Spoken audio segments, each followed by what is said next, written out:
الحمد لله نحمده ونستعينه ونستغفره ونؤمن به ونتوكل عليه ونعوذ بالله من شرور أنفسنا ومن سيئات أعمالنا من يهده الله فلا مضل له ومن يضلله فلا هادي له ونشهد أن لا إله إلا الله وحده لا شريك له ونشهد أن سيدنا ومولانا محمدا عبده ورسوله أما بعد علماء کرام شہر کی مقتدر شخصیتیں اس جلسے میں شریک ہونے والی خاص طور پر صوبہ مہاراشٹر کے جمعیت کے ورکرز اور دور دراز سے آئے ہوئے جمعیت علماء کی جنرل باڈی کے ممبران، جمعیت علماء کی جنرل باڈی کا اجلاس 2 دن سے چل رہا تھا۔ ملک کے مختلف حالات، عالم عرب کے حالات،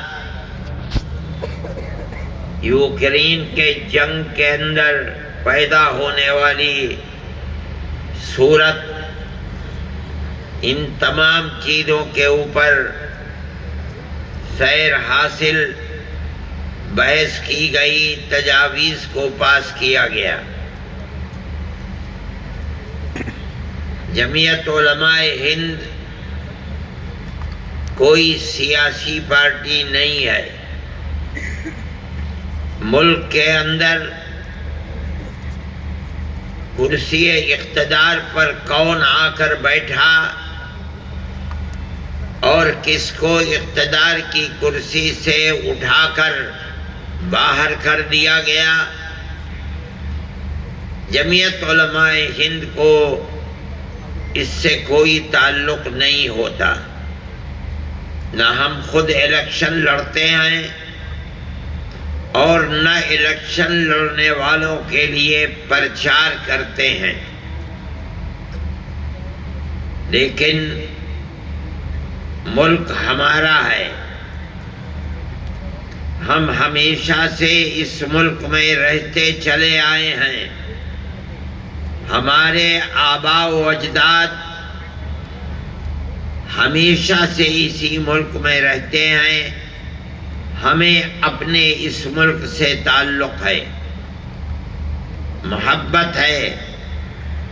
ہم اس ملک کو پھلتا پھولتا امن و امان اور پیار و محبت کا گہوارہ دیکھنا چاہتے ہیں، اور ہمارے اکابر جمعیت علماء ہند پہلے دن سے اس کے لیے کوشش کرتی رہی ہے۔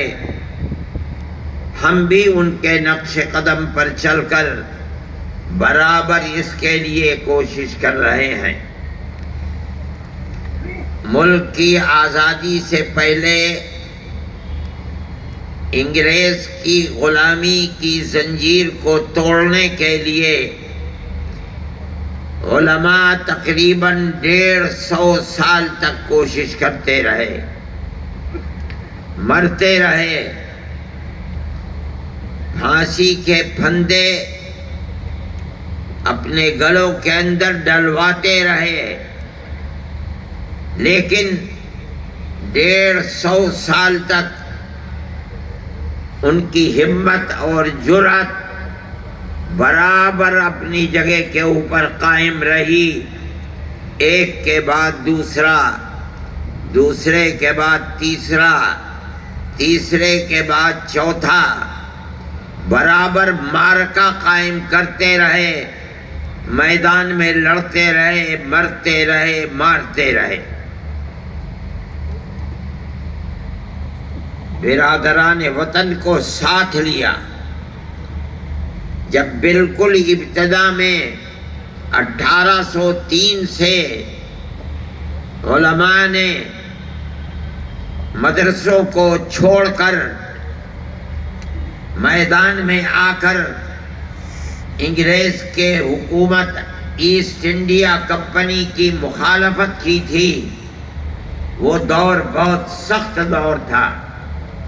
تنہا میدان کے اندر صرف اور صرف علماء تھے جنہوں نے اعلان کیا کہ انگریز کی غلامی حرام ہے. لیکن سن 1831 میں جب بالا کوٹ کے میدان میں شکست کا سامنا ہوا تو انہوں نے برادران وطن کو ساتھ لیا. ان کے اندر ملک کو آزاد کرانے کا شعور پیدا کیا. یہاں تک کہ 1857 کا معرکہ ہوا جس میں ہندو اور مسلمان دونوں شریک تھے، وہاں بھی شکست ہوئی. پھر 1880 سے لے کر 85 تک کانگریس کا وجود ہوا. حضرت گنگوہی رحمت اللہ علیہ سے ایک فتویٰ لیا گیا، پوچھا گیا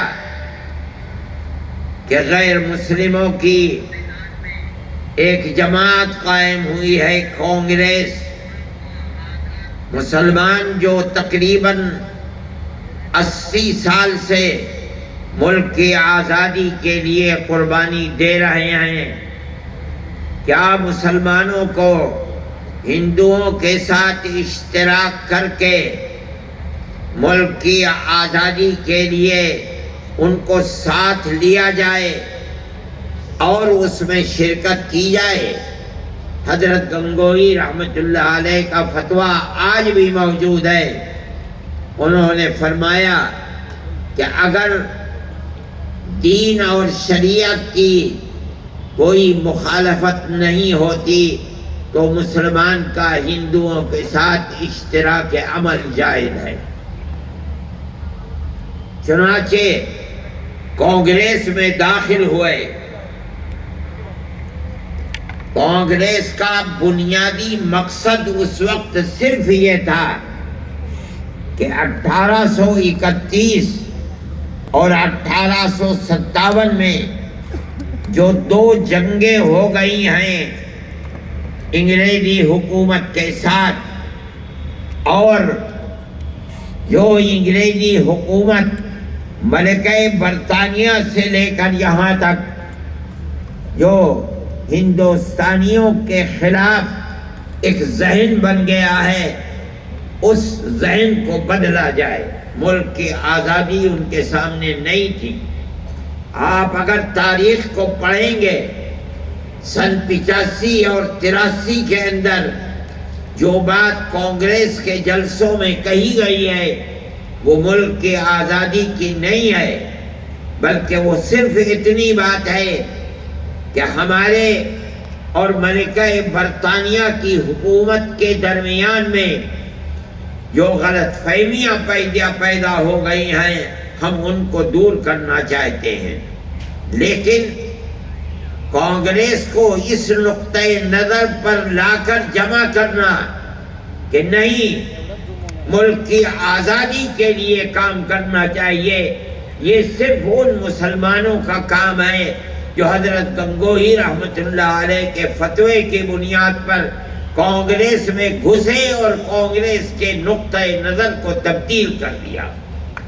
برابر یہ چیز چلتی رہی اور جمعیت علماء اپنا کام کانگریس کے اندر گھس کر کرتی رہی. یہ علماء کا کردار ہے اس ملک کی آزادی کے لیے. لیکن کوئی پلیٹ فارم علماء کا ایسا نہیں تھا کہ جس کے اوپر دوڑا جائے.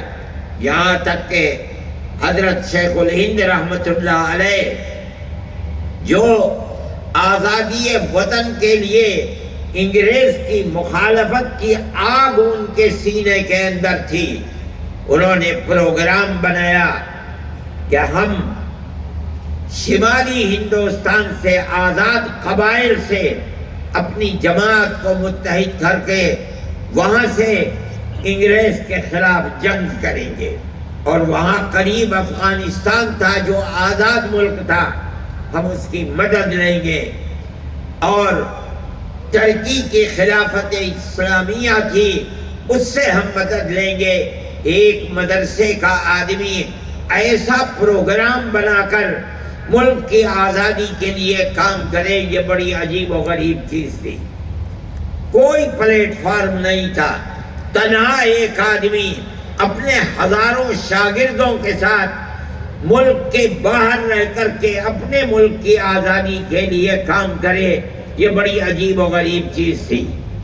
انگریز غافل نہیں تھا، مولانا نے اس کے لیے سفر کیا۔ سعودی عرب اب بن گیا، اس وقت سعودی عرب نہیں تھا، حجاز مقدس گئے، ترکی حکومت سے مدد کی بات کی، لیکن وہیں ان کو گرفتار کر لیا گیا اور مالٹا کی جیل میں اپنے 4 ساتھیوں کے ساتھ بھیجا گیا۔ وہاں تقریباً 4.25 سال جیل میں رہے۔ جب آنے کی بات شہرت میں آئی کہ اب وہ قید بامشقت ختم ہونے والی ہے، ان کے اشارے سے ہندوستان کے اندر ابھی وہ جیل میں تھے۔ سن 1919 کے اندر جمعیت علماء کی بنیاد رکھی گئی، ابھی تک آئے نہیں تھے۔ سن 1920 میں حضرت تشریف لائے اور یہاں آ کر کے وہ فوراً اس پلیٹ فارم کے اوپر دوڑنے لگے۔ جمعیت علماء ہند کا دلی کے اندر جلسہ ہوا، اس میں حضرت شیخ الہند رحمت اللہ علیہ کو پہلا صدر بنایا گیا۔ ان کے دل کے اندر ایسی آگ تھی انگریز کی مخالفت کی، جس نے اس ملک کے سب بسنے والوں کو غلام بنا لیا تھا، کہ اس آگ کے تھمنے کا نام نہیں تھا۔ وہ برابر لڑتے رہے یہاں تک کہ اس دنیا سے چلے گئے۔ ان کے بعد ان کے شاگردوں نے جمعیت علماء کو اٹھایا اور وہ انتہائی قوت کے ساتھ میدان کے اندر اترے، جیل جاتے رہے۔ مولانا مفتی کفایت اللہ صاحب ان کے شاگرد تھے، مولانا مدنی ان کے شاگرد تھے، مولانا احمد علی لاہوری ان کے شاگرد تھے۔ ان لوگوں نے اٹھایا اور اٹھا کر ملک کی آزادی کے لیے چلے، بار بار جیل جاتے رہے۔ کم و بیش اپنی 80 سالہ زندگی میں 10 سال انگریز کی جیلوں کے اندر گزارا۔ کیوں؟ اپنے اقتدار کے لیے نہیں، کرسی اقتدار پر بیٹھنے کے لیے نہیں، بلکہ اپنے ملک کو آزاد کرانے کے لیے۔ جیسے جیسے ملک کی آزادی قریب آتی تھی اور یہ معلوم ہوتا تھا کہ انگریز بھارت کی سرزمین کے اوپر نہیں رہ پائے گا، ویسے ہی ویسے وہ کانگریس کے لیڈر مہاتما گاندھی، موتی لال نہرو، جواہر لال نہرو، جمعیت علماء ہند کے پلیٹ فارم سے ان سے بار بار پوچھا جاتا تھا کہ ہمیں یہ یقین دلاؤ کہ ملک آزاد ہوگا تو ملک کا دستور سیکولر دستور ہوگا، جس کے اندر اگرچہ ہندو ملک کی اکثریت ہے لیکن ہر اقلیت کو اپنی مذہبی آزادی کے ساتھ جینے کا حق ہوگا۔ اور کانگریس کی قیادت جو رات اور دن ساتھ رہتے تھے ملک کی آزادی میں کام کرنے کے لیے، پروگراموں کو بنانے کے لیے، بار بار تحریری طریقے کے اوپر یہ وعدہ کرتے چلتے تھے کہ ملک آزاد ہوگا تو اس ملک کے اندر نظام حکومت سیکولر ہوگا، جس کا مطلب ہے کہ گورنمنٹ کا کوئی دھرم اور مذہب نہیں ہوگا، بسنے والے اپنے اپنے مذہب کے مطابق اپنی زندگی کو گزاریں گے۔ اسی طرح ملک کا پیار و محبت باقی رہ سکتا تھا۔ یہ کام برابر چلتا رہا یہاں تک کہ ملک آزاد ہوا۔ ملک آزاد ہوا، ملک کی اور مسلمانوں کی بدقسمتی تھی کہ اس کے ساتھ ساتھ ملک تقسیم بھی ہو گیا۔ ملک کی تقسیم کے بعد غیر مسلم ایک طاقت کھڑی ہوئی فوراً، اور انہوں نے یہ بات کہی کہ جب مسلمانوں نے اپنا حق لے لیا اور پاکستان کا وجود بن گیا تو اب ہمارے ملک کا نظام سیکولر نظام نہیں ہوگا، یہاں کی بنیاد بھی ہندوتو کے اوپر ہوگی۔ کانگریس کی قیادت کو انہوں نے اس پر مجبور کیا کہ وہ تقسیم ملک کے اوپر دستخط کر دیں۔ یہ ایسی چیز تھی کہ جو جمعیت علماء سے وعدے کیے گئے تھے اس کے خلاف تھی۔ جمعیت علماء ہند کی لیڈرشپ ہاتھ پکڑ کر بیٹھ گئی اور کہا کہ آپ نے ہم سے وعدہ کیا ہے کہ ملک کی آزادی کے بعد ملک کا دستور سیکولر دستور ہوگا، اگر ملک کی تقسیم ہوئی ہے تو آپ نے تقسیم کے اوپر دستخط کیے ہیں۔ ہماری ٹوپیاں اچھلتی رہیں، ہماری پگڑیاں پیروں کے اندر روندی گئیں، مگر ہم اپنے اس نقطۂ نظر سے پیچھے نہیں ہٹے کہ ملک تقسیم نہیں ہونا چاہیے۔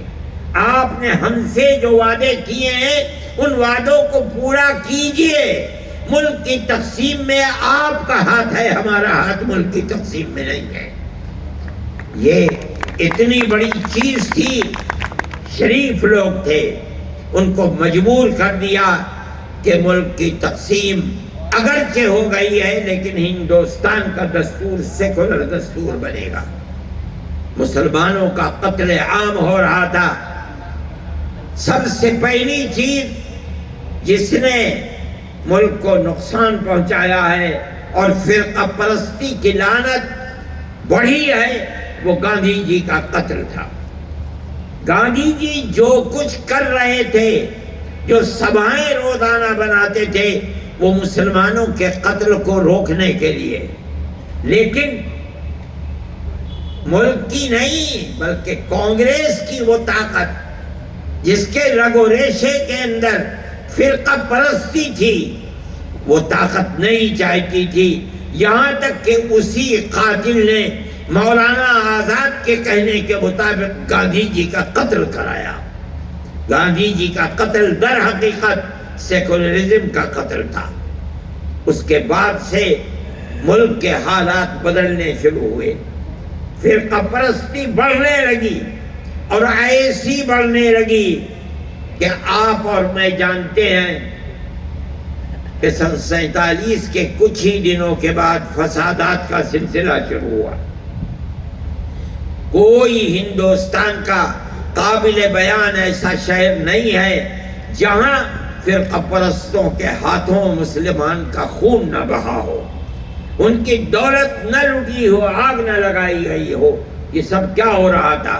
فرقہ پرستی تھی، فرقہ پرستی کا جنون تھا، کانگریس کی حکومتیں تھیں۔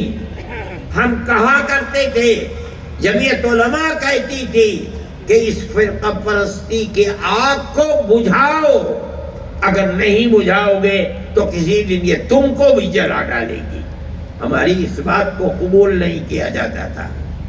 جمعیت علماء نے تحریکیں چلائی، جیل بھرو تحریک چلائی۔ کیوں چلائی؟ تاکہ ملک سیکولر ملک رہے اور یہاں سیکولرزم باقی رہے، اگر نہ رہے گا تو یہ ملک تباہ ہو جائے گا۔ ہماری اس بات کو نہیں سنا گیا۔ کانگریس کی پالیسی لچکدار پالیسی رہی۔ ہم کہتے تھے کہ نکیل ڈالو، مگر نکیل نہیں ڈالی گئی، فرقہ پرستی بڑھتی رہی۔ ہم کہتے تھے کہ آج ہمارا خون پی رہے ہیں، کل کو تمہارا بھی خون پیئیں گے۔ ہماری اس بات کو قبول نہیں کیا گیا۔ نتیجہ یہ آیا کہ ملک میں کانگریس کا اقتدار ختم ہو گیا۔ اسی لچکدار پالیسی کی بنیاد پر ملک کا کیا حال ہے؟ 8-10 سال ہیں، ملک کی تاریخ نہیں تھی کہ کبھی ہندو مسلم تفریق کی بنیاد پر الیکشن لڑا گیا ہو، مگر آج الیکشن اول سے لے کر آخر تک صرف مسلمان سے نفرت نفرت نفرت کی بنیاد پر لڑا جا رہا ہے۔ کیا ہوا کرناٹک کے الیکشن کے اندر؟ ہر آدمی نہیں، میں کہتا ہوں ملک کا اقتدار اعلیٰ اوپر سے لے کر نیچے تک اپنی تقریروں کے اندر کہتا ہے کہ ہمیں مسلمان کے ووٹ کی ضرورت نہیں ہے، ہم مسلمانوں کے مذہبی پرسنل لا کو بدل کر کے یکساں سول کوڈ کو لائیں گے۔ کہتے ہیں کہ ہم نے مسلمان کے ریزرویشن کو ختم کیا ہے، ہم مسلمان کو ریزرویشن نہیں دیں گے۔ علل اعلان یہ تقریریں ہوتی رہیں، دنیا نے سنا، ہم انگشت بدندہ تھے کہ اللہ کیا ہو رہا ہے۔ ہمارے بزرگوں نے جس ملک کے لیے اپنی جانوں کو قربان کیا ہے، پھانسیوں کے پھندے کے اوپر گئے ہیں، مگر اپنے اسٹینڈ سے ایک قدم پیچھے نہیں ہوئے۔ آج اسی ملک کے اندر مسلمان کو جینے کا حق نہیں دیا جا رہا ہے۔ ہم نے یہ سب کچھ دیکھا، خاموش رہے۔ کانگریس اقتدار میں نہیں ہے، مگر گاندھی فیملی آگے بڑھی۔ 2 ہی بھائی بہن، انہوں نے جن چیزوں کو اپنے مینیفیسٹو کے اندر داخل کیا، آپ غور کریں کہ ہم سے وعدے کیے گئے کہ ہم فرقہ پرست اور فساد پرور عناصر کی جماعت کے اوپر قدغن لگائیں گے، بند کریں گے اس کو۔ بجرنگ دل کے اوپر ہم قدغن لگائیں گے۔ اگر یہ تاریخ گواہ ہے اس بات کی کہ اگر یہ اسٹینڈ انہوں نے آج سے 70 سال پہلے ہندوستان کے اندر لے لیا ہوتا، اقتدار ان کے ہاتھ سے نہ جاتا، ملک برباد نہ ہوتا، تباہی نہ آتی، فقر و تنگ دستی کا بول بالا نہ ہوتا، ملک کے اندر اقتدار ان کا ہوتا جو ملک میں ہر طبقے کو چین و سکون کے ساتھ زندہ رہنے کا موقع دیتے ہیں۔ اگر ایسا نہیں ہوا، آج آ کر کے انہوں نے یہ کہا کہ ہم فرقہ پرست پارٹیوں کے اوپر قدغن لگائیں گے، بند کریں گے اور ملک کے اندر بھائی چارگی کو لے کر بڑھیں گے۔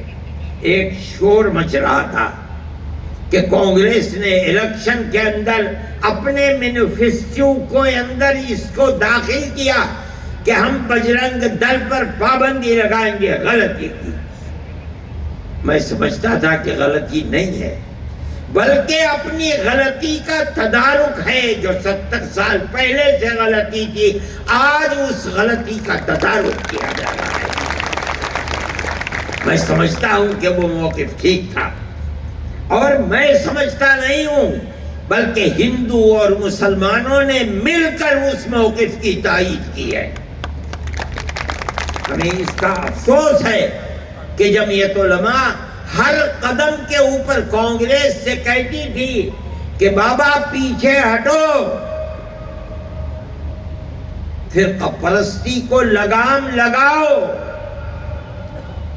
فرقہ پرستی جس طرح مسلمان کو برباد کر رہی ہے، اقلیتوں کو تباہ کر رہی ہے، اقلیتوں کی حفاظت کرو، نہیں مانتے تھے، کوئی جواب نہیں دیتے تھے۔ ہم نے جیل بھرو تحریک چلائی، ایک دفعے تو چلا دی، دوبارہ پھر چلانی چاہیے۔ سارے ملک سے لوگ دلی میں جمع ہو گئے جمعیت علماء کی دعوت پر۔ اگلے دن سے ہمیں باہر نکلنا تھا۔ جنرل شاہ نواز مرحوم سادے کاغذ پر اندرا جی کے دستخط کرا کے لائے اور یہ کہا ان لوگوں کے درمیان میں جو اگلے دن جیل جانے والے تھے کہ اندرا جی نے مجھے یہ دستخط کر کے بھیجا ہے اور یہ کہا ہے کہ جمعیت علماء اور کانگریس کا چولی دامن کا ساتھ ملک کی آزادی میں رہا ہے۔ آج جمعیت علماء کانگریس کے خلاف کھڑی ہو جائے، اس سے زیادہ خراب کوئی چیز نہیں ہے۔ میں دستخط کر کے بھیجتی ہوں، آپ کا جو مطالبہ ہو، آپ کو مطالبہ لکھ دیں، وہ منظور ہے۔ میں اس مجلس میں شریک تھا، مسجد کے اندر جہاں جنرل شاہ نواز کی تقریر ہو رہی تھی۔ جمعیت علماء نے اپنے مطالبات لکھے، دیے، سب کچھ ہوا، لیکن ملک کی فرقہ پرستی اتنی طاقتور ہے کہ ان مطالبات کے اوپر فرقہ پرستوں پر لگام نہیں لگائی جا سکی۔ میرے بھائی، جمعیت علماء برابر لڑتی رہی، ہم آج بھی لڑ رہے ہیں۔ میں کانگریس کی حکومت ہے، میں راہل کے پاس گیا اور میں نے کہا کہ ملک میں کیا ہو رہا ہے۔ مسلمان بچے اور جوان جو پڑھنے والے ہیں، کالجوں کے اندر پڑھ رہے ہیں، ان کو پکڑ پکڑ کر ملک دروہی بنا کر کے، غدار بنا کر کے جیلوں کے اندر بند کیا جا رہا ہے۔ اور آپ کھڑے ہوئے دیکھ رہے ہیں، کل کو کیا آپ کو میدان میں جا کر کے مسلمان سے ووٹ نہیں لینا ہے؟ کیا ہوگا؟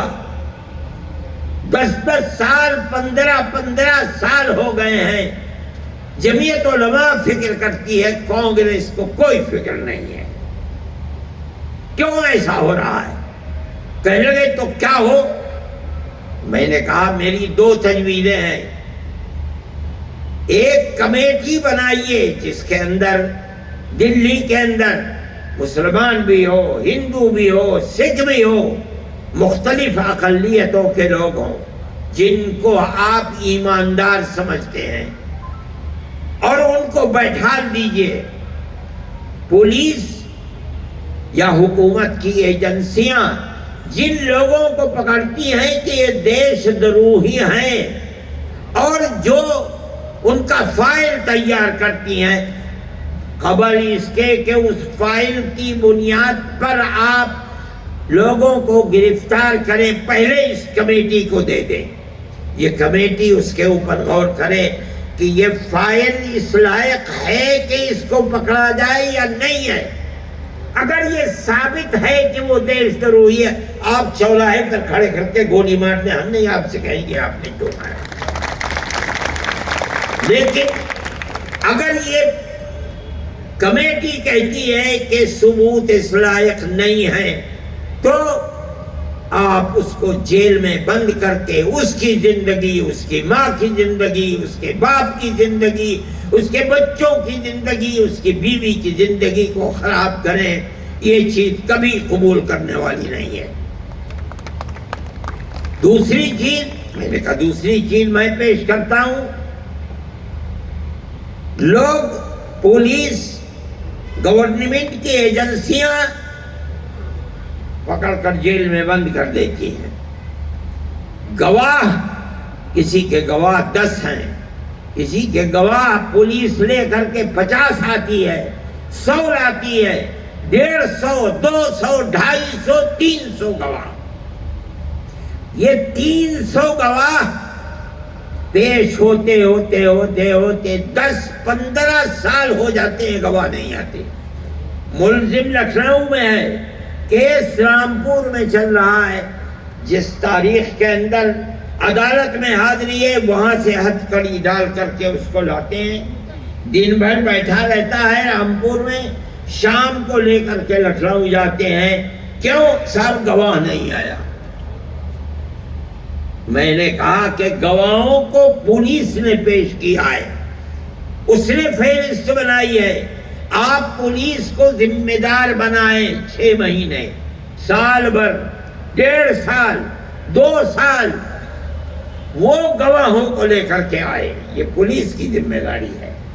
اگر پولیس گواہوں کو نہیں لا پاتی ہے، آپ اس ملزم کو آزاد کر دیجئے، مقدمہ چلائیے، یہ رکشہ چلائے گا اور اپنے مقدمے کو چلائے گا، خرچ پورا کرے گا، اس کو برباد مت کیجئے۔ کہنے لگے اچھا یہ بتاؤ کتنے ملزم ہیں جو جیلوں کے اندر بند ہیں، مجھے اس کی فہرست دو۔ میں نے کہا بہت اچھی بات ہے۔ میں باہر آیا اور آ کر میں نے ساری پارٹیوں کو، جو میڈیا کے اندر لوگ تھے، ان سے کہا کہ بھئی مجھے فہرست چاہیے، کسی کے پاس فہرست ہی نہیں۔ 8 دن کے بعد ان کا فون آیا کہ جو وعدہ کیا تھا کہاں ہے فہرست؟ میں نے کہا میں فہرست تیار کر رہا ہوں۔ میں نے اخبارات کے اندر دیا، اپنے لوگوں سے کہا کہ جہاں جہاں دیش دروہی کے مقدمے کے اندر آدمی جیل میں ہے، اس کا نام، کس جیل میں ہے، کتنے دن سے ہے، کون پیروی کر رہا ہے، اس کا نام اور اس کا موبائل نمبر مجھ کو دے۔ پورے ہندوستان سے جمع ہو گئے اور یہ بتائیں کہ کتنے سال سے جیل میں ہے۔ میں نے ایک فہرست بنائی، 18 سال اس وقت تھے، 18 سال سے اتنے لوگ ہیں، یہ نام ہیں، اور ان کے پیروکار یہ ہیں، فلاں جیل میں ہے۔ 17 سال سے اتنے ہیں، 16 سال سے اتنے ہیں، 15 سال سے اتنے ہیں، 10 سال تک میں نے یہ فہرست بنائی مکمل نمبرات کے ساتھ، اور 10 سال کے بعد پھر میں نے نام لکھ دیے کہ اتنے ہیں۔ میں گیا پھر پڑھا اس فہرست کو اور مجھ سے کہنے لگے کیسے یہ فہرست ملی؟ میں نے کہا کہ میں نے لاکھوں روپیہ جمعیت علماء کا خرچ کر کے اس فہرست کو بنایا ہے، اور ایک ایک نام درست ہے، آپ تحقیق کر لیجئے۔ کہنے اچھا دیکھو میں کیا کرتا ہوں، جوان آدمی ہے، میرے دل میں یہ بات آئی کہ بہت کچھ ہو سکتا ہے کہ ان بیچاروں کی مشکلات ختم ہو جائیں۔ اگلے دن میرے پاس ڈپٹی ہوم منسٹر کا فون آیا، میں دلی ہی میں تھا تو میں ملنے کے لیے آنا چاہتا ہوں۔ میں نے کہا آپ نہ آئیے، لوگ دیکھیں گے تو میری جان مصیبت میں آ جائے گی، کسی کی کچھ ضرورت ہے، کسی کی کچھ ضرورت ہے، میں آپ کے پاس آتا ہوں۔ چنانچہ میں چلا گیا، کہا کہ راہل جی کا میرے پاس یہ فون آیا ہے اور میرے لیے یہ بات انہوں نے کہی ہے کہ میں آپ سے ملوں۔ میں نے کہا ٹھیک ہے۔ میں نے وہی بات جو راہل جی سے کہی تھی میں نے ان سے کہی۔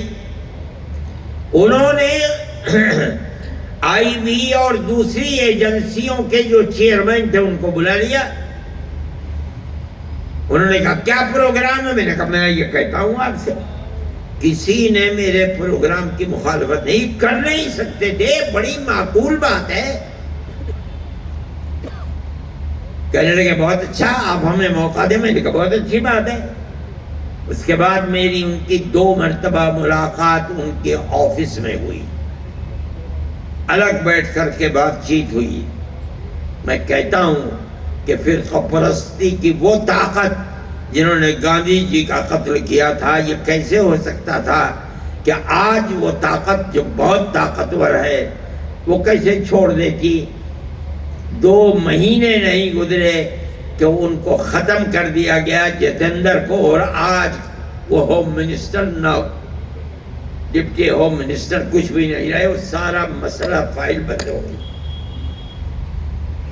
میرے بھائی یہ فرقہ پرستی ہے۔ ہم نے اس فرقہ پرستی کی مخالفت جمعیت علماء نے کی اور ہم برابر کر رہے ہیں۔ یہاں تک کہ اس فرقہ پرستی کے سلسلے میں لچکدار پالیسی ہی کی وجہ سے میں کہتا ہوں کہ کانگریس کا دور ختم ہو گیا۔ اگر کانگریس اس فرقہ پرستی کو لگام لگا دیتی تو کانگریس کا دور، جس کی بڑی بہترین تاریخ ہے ملک کی آزادی کے اندر، اس کو کبھی یہ موقع دیکھنے کو نہ ملتا جہاں کانگریس آج کھڑی ہوئی ہے۔ جمعیت علماء برابر اپنا کردار ادا کرتی رہی ہے۔ مسلمانوں کے مسائل ہو کہ ہندوؤں کے مسائل ہو، ہم نے کبھی مذہب کی بنیاد کے اوپر کوئی معاملہ نہیں کیا۔ ہم ہر ہندوستانی کی جمعیت علماء ہر محاذ پر مدد کرنے کے لیے ہر وقت تیار رہی ہے اور مدد کرتی رہی ہے، یہاں تک کہ کانگریس کا دور اقتدار ختم ہو گیا۔ ہم کہتے تھے کہ جو لوگ گاندھی کیپ پہن کر اور گاڑھا کھدر اپنے جسم پر لگا کر اپنے آپ کو کانگریسی کہتے ہیں، یہ کانگریسی نہیں ہے، ان کے دل فرقہ پرستی میں سیاہ ہے۔ ہماری اس بات کو کوئی قبول ہی نہیں کرتا تھا، لیکن جیسے کانگریس کی اقتدار کی فائل بند ہوئی، ایک ایک کر کے کانگریس چھوڑ کر بی جے پی کے اندر داخل ہو گئے۔ جن لوگوں کو انگلی پکڑ کر سیاسی پلیٹ فارم پر چلانا کانگریس نے سکھایا، جن کو دودھ پلا کر کانگریس نے سیاسی شخصیت بنایا، وہ سب کے سب بے غیرت لوگ اسی دن، جس دن اقتدار نے کروٹ لی، کانگریس چھوڑ کر کے بی جے پی کے اندر جا کر کھڑے ہو گئے۔ ایسا لگتا تھا کہ نہرو فیملی کے سوا نظریاتی اعتبار سے ملک میں کوئی کانگریسی نہیں ہے۔ یہ اسی لچکدار پالیسی کا نتیجہ ہے۔ اگر وہ پالیسی لچکدار نہ ہوتی فرقہ پرستی کے ناک میں نکیل ڈالنے کے لیے، تو کانگریس کو یہ دن نہ بھگتنا پڑتا، لیکن ایسا ہی ہوا۔ میرے بھائی، میں مختصر بات کہتا ہوں، وقت کم رہ گیا ہے، یہاں تک کہ کانگریس باہر ہو گئی اور کرناٹک کا الیکشن آیا۔ کرناٹک کا پورا الیکشن مسلم نفرت کے اوپر مبنی ہے۔ آپ نے دیکھا ہوگا، پڑھا ہوگا، اخبارات میں دیکھا ہوگا کہ ملک کا اقتدار اعلیٰ بالکل چوٹی پر بیٹھا ہوا آدمی اور نیچے تک ایک ہی راگ، ایک ہی پروگرام بنا کر الیکشن لڑ رہا ہے تاکہ مسلمان ایک طرف ہو جائے، ہندو دوسری طرف ہو جائے، ہندو کا ووٹ ہمیں ملے، ہمیں مسلمان کے ووٹ کی ضرورت نہیں ہے۔ جمعیت علماء دیکھ رہی تھی، ورکرز جمعیت علماء کے اپنا کام کر رہے تھے۔ میں کہتا ہوں یہاں تک کہ انہوں نے اپنے مینیفیسٹو کے اندر یہ بات کہی کہ ہم بجرنگ دل کے اوپر، پاپولر فرنٹ کے اوپر پابندی لگائیں گے۔ ہمیں کوئی فکر نہیں کہ پاپولر فرنٹ عمل نہیں ہے، رد عمل ہے۔ اگر بجرنگ دل کی مسلم دشمن پالیسی نہ ہوتی، پاپولر فرنٹ جنم نہ لیتا۔ آپ بجرنگ دل کے اوپر پابندی لگائیے، ہمیں کوئی افسوس نہیں ہے، 100 پاپولر فرنٹ کے اوپر پابندی لگا دیجیے، ملک میں امن تو قائم رہے۔ انہوں نے کہا، لوگ یہ کہتے رہے کہ برا کیا، برا کیا، الیکشن پر اثر پڑے گا، ہم تو خاموش تھے، ہم نے نہیں کہا۔ ہم سمجھتے تھے کہ طاقت ملے گی، مسلمان کو محسوس تو ہوگا کہ کانگریس کو اپنی غلطی کا احساس ہے، ہم کانگریس کی جڑوں کو مضبوط کریں گے۔ میں کہتا ہوں 95 نہیں 98% مسلمان نے کرناٹک کے اندر کانگریس کو ووٹ دیا ہے، اور اس کی بنیاد یہی تھی کہ فرقہ پرستی کا ناگ جو آزاد پھر رہا ہے، کانگریس یہ وعدہ کرتی ہے کہ ہم اس کو ناک میں نکیل ڈالیں گے، ہمیں خوشی ہے اس بات کی۔ اس کا تصور نہیں ہوتا تھا کہ کانگریس اس قوت کے ساتھ آگے آئے گی۔ ہم اس چیز کو مانتے ہیں کہ ہندوستان میں کہیں بھی الیکشن ہو، جو بربادی ہندوستان کے اندر آ رہی ہے، اس بربادی کا تنہا سبب فرقہ پرست ذہنیت ہے۔ آج جو لوگ کرسی اقتدار پر بیٹھے ہیں، وہ یہ سمجھتے ہیں کہ ہمارے اقتدار کی حفاظت صرف اور صرف فرقہ پرستی کی بنیاد پر ہوگی، تاکہ ہم ہندو اور مسلمان کے ووٹ کو تقسیم کر دیں۔ ہم یہ سمجھتے ہیں کہ یہ ملک کی بربادی کا پہلا زینہ ہے۔ ملک ہندوستان جس کے اندر ہندو اور مسلمان دونوں رہتے ہیں، آج سے نہیں 1400 سال سے رہتے ہیں، 1400 سال سے رہتے ہیں۔ میں نے یہ بات کہی تھی، اس کا بڑا شور مچا کہ ہندوستان کی دھرتی کو اللہ نے قبولیت عطا فرمائی، سب سے پہلا نبی اسی دھرتی کے اوپر اللہ نے اتارا ہے، جس کو تم منو کہتے ہو، اس کی اولاد کو منوش کہتے ہو، ہم اس کو آدم کہتے ہیں، آدم کی اولاد کو آدمی کہتے ہیں۔ سوال پیدا ہوتا ہے کہ منو نہ رام ہے نہ لکشمن ہے، کوئی نہیں ہے، تنہا ایک آدمی ہے، اس سے اولاد چلے گی تو رام پیدا ہوں گے، اولاد چلے گی تو راون پیدا ہوں گے۔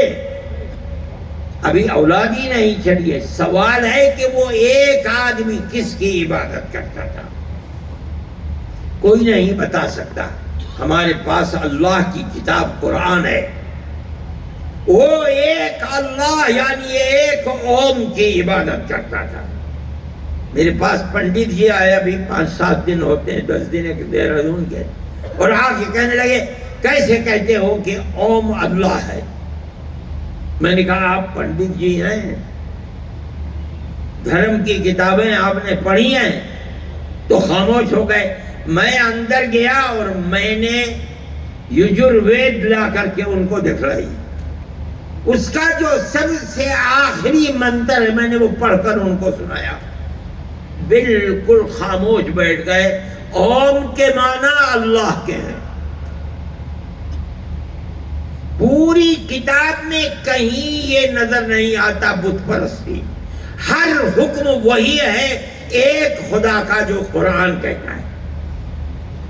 یہ کہاں سے بت پرستی آئی اس کو خدا ہی جانتا۔ خیر یہ موضوع نہیں ہے، لیکن میں کہتا ہوں کہ ہمارا دین، ہمارا عقیدہ، لوگ یہ کہتے ہیں کہ یہ مذہب عرب کا مذہب ہے جسے یہ اپناتے ہیں، نہ وہ اپنے ملک کی تاریخ جانتے ہیں، نہ وہ مذاہب کی اور دھرم کی تاریخ جانتے ہیں۔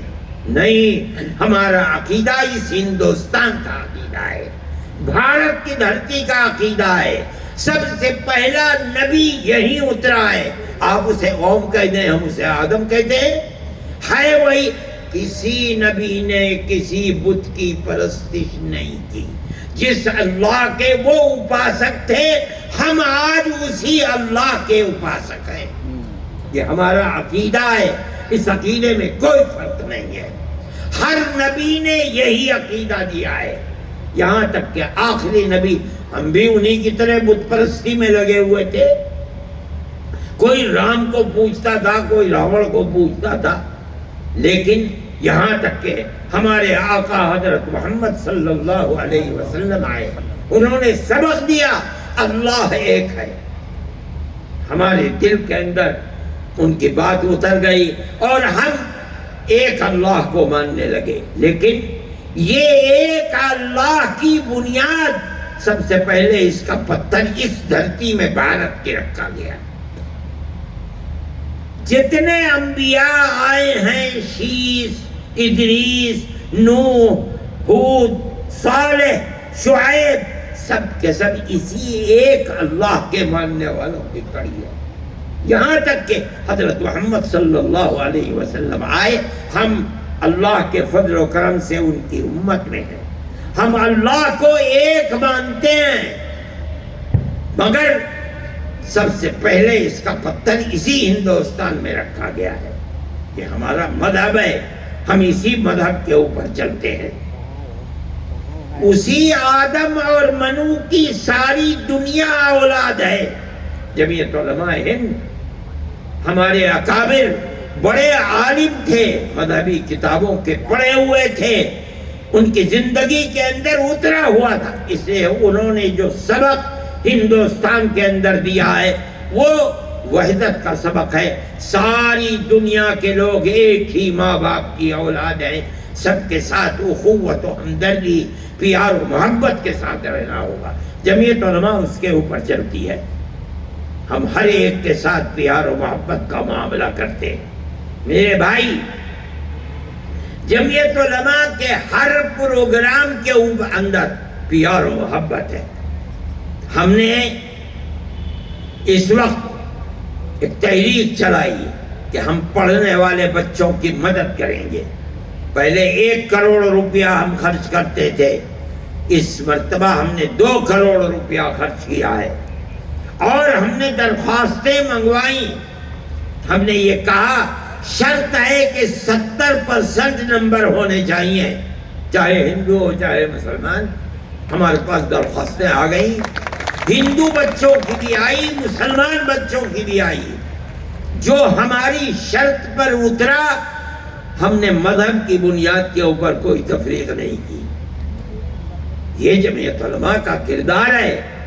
ہم یہ سمجھتے ہیں کہ ملک فرقہ پرستی کی طرف چل رہا ہے، اور حکومت، آج کی حکومت یہ سمجھتی ہے کہ فرقہ پرستی سے اس کا اقتدار محفوظ رہ سکتا ہے۔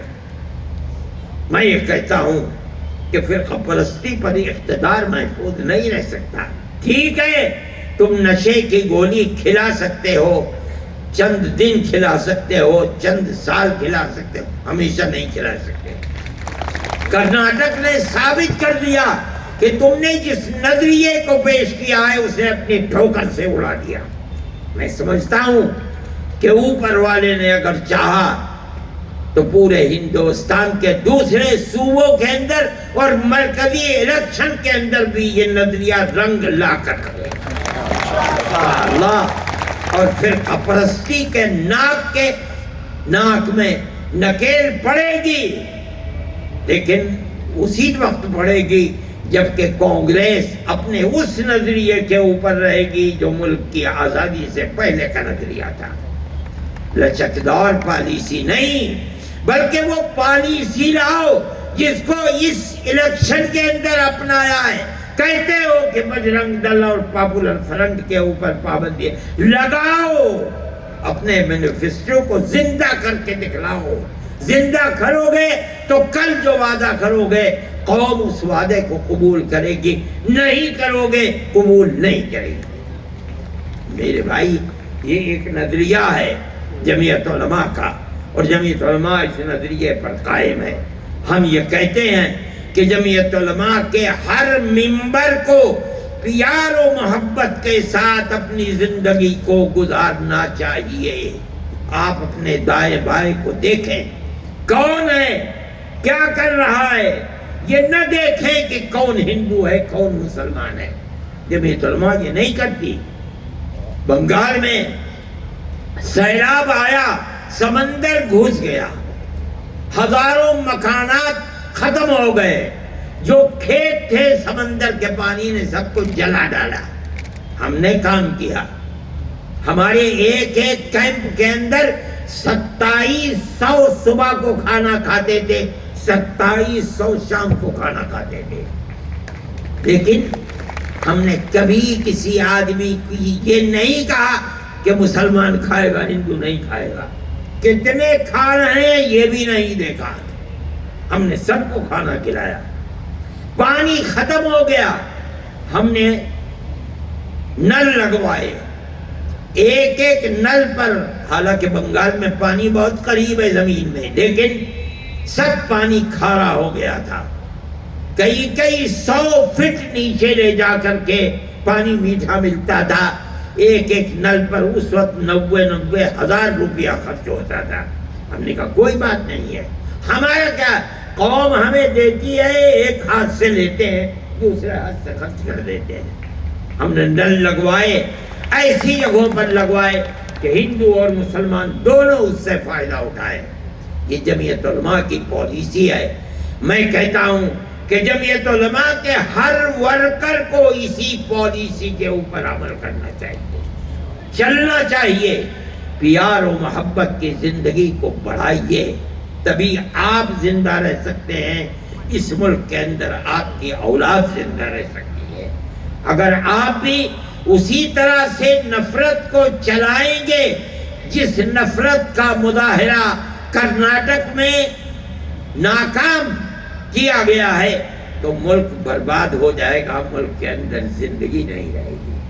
جمعیت علماء کی یہ تحریک ہے، جمعیت علماء کا یہ پیغام ہے. میں سمجھتا ہوں کہ ملک کے ہر آدمی کو اس پیغام کو اپنانا چاہیے. دوسری چیز خاص طریقے پر میں کہتا ہوں، ابھی کسی تقریر کرنے والے نے کہا تھا کہ ارتداد کی ہوا چل رہی ہے، اپنے مذہب کو چھوڑ کر لڑکیاں خاص طور پر جا رہی ہیں. ہم یہ سمجھتے ہیں کہ مذہب ایسی چیز نہیں ہے کہ آدمی جس وقت چاہے مذہب کو تبدیل کر دے. ہمارا یہ ماننا ہے کہ اگر ماں باپ کو فکر ہے، قوم کو فکر ہے اپنی آنے والی نسل کا، تو اس کو یہ چاہیے کہ اہل ثروت کی کمی نہیں ہے. ایسے اسکول قائم کرو کہ جو لڑکیوں کے الگ ہوں، لڑکوں کے الگ ہوں. آپ اگر معیاری اسکول بنائیں گے تو ہندو بھی اپنے بچیوں کو اس مخلوط تعلیم سے نکال کر کے آپ کے اسکول کے اندر بھیجیں گے. اور یہ کوئی نئی بات نہیں ہے. ہندوستان کے اندر گورنمنٹ جن اسکولوں کی مدد کرتی ہے، یا جو اسکول گورنمنٹ کے بنائے ہوئے ہیں یا یونیورسٹیاں میں، ان کی تعداد تقریباً 43,000 ہے. اس کے اندر تقریباً 5واں حصہ ان اسکولوں اور یونیورسٹیوں کا ہے جو تنہا لڑکیوں کے لیے، لڑکے کا داخلہ اس کے اندر نہیں ہوتا ہے. آج اگر میں اور آپ بنائیں گے اس طرح کے کالج اور اسکول، اس کے اندر کون سی کوئی تباہی آ جائے گی. لیکن مسلمان کا حال یہ ہے کہ وہ شادی بیاہ کے اندر 10-20 کروڑ روپیہ ایک آدمی خرچ کر دیتا ہے، لیکن قوم کی پریشانی کا خیال نہیں کرتا ہے.